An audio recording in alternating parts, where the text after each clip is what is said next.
Welcome back. In this video, we'll work through a few examples of applying the method of Lagrange multipliers to find max and min points along boundaries and constraint curves. The first example we'll look at is this function f equals x squared plus y along the constraint of the unit circle, that is x squared plus y squared equals 1. So since our constraint is in that form, we'll call this function on the left-hand side, x squared plus y squared, g of xy. So our constraint is g of xy equals 1. And to apply this method, we then want to know when is the gradient of f parallel to the gradient of g, or we can write it this way, where lambda is our Lagrange multiplier, it's a real number. And specifically, when we ask where, we really mean where along the constraint curve. So where in the unit circle in this case. So algebraically, what we want to do is to solve a system of equations given by those two equalities. Well, in this particular case, we can write down the gradient of f, we can write down the gradient of g, and for these to be parallel really is a statement of two equations. We need the x components to satisfy this, we need the y components to satisfy this, and then the constraint is the third equation in our system. So here's a system of equations we need to solve. We want to know which x, y values make this true. Now, we're not guaranteed that any of those is a max or a min, but those are the points that we will check. So to start, we'll take our first equation involving the x's, and I'll collect everybody on the left-hand side and factor out this 2x. Hopefully you can see that for this to be true, either x has to be 0 or lambda has to be 1.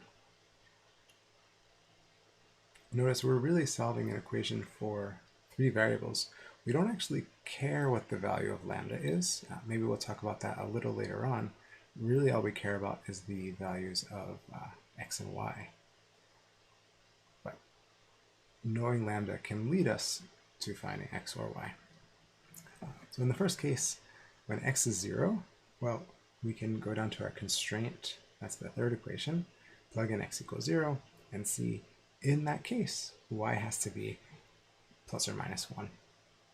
So that gives rise to 2 points that we'll check. We'll call these Lagrange critical points. Now, examining the other case, where lambda is 1, we can plug that into the second equation to see, well, if lambda is 1, then y has to be a half. And if y is a half, we can plug that into the third equation, the constraint, to see that the points on the circle where y is 1/2 have x coordinates of plus or minus square root of 3/4 or root 3/2. So this gives rise to 2 more points to check, 2 more Lagrange critical points. So we'll do that. We'll write down these 4 points we just found and the corresponding z values, the function values of f, and see that we've got a global min at 0, minus 1, and a global max actually at 2 points that are tied. So maybe let's take a look at Sage and see this play out. All right, so we'll look to define our function f. You can see a graph of f, sort of this tilted half ramp or paraboloid cylinder kind of shape. I'll superimpose on there the constraint.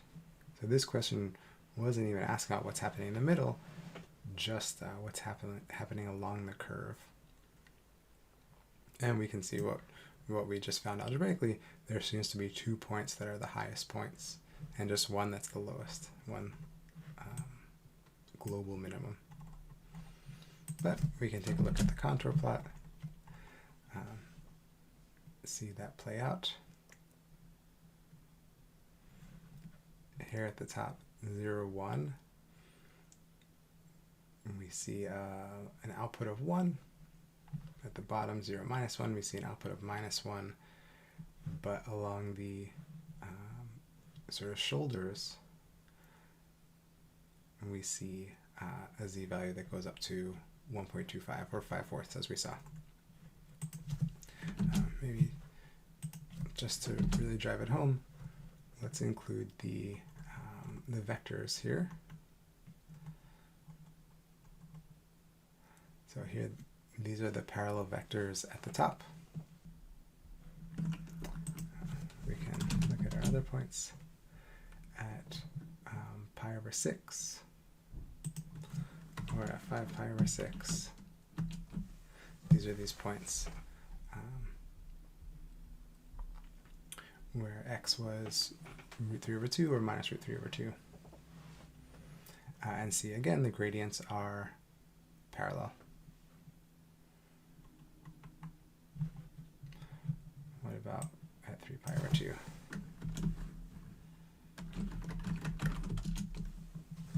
This is an interesting case. So here we see that the vectors are indeed parallel. I'll unscale these. They are parallel, but they're pointing in opposite directions. And that's just okay. They still are parallel. In this case, the Lagrange multiplier would be a negative, but that equation would still hold true.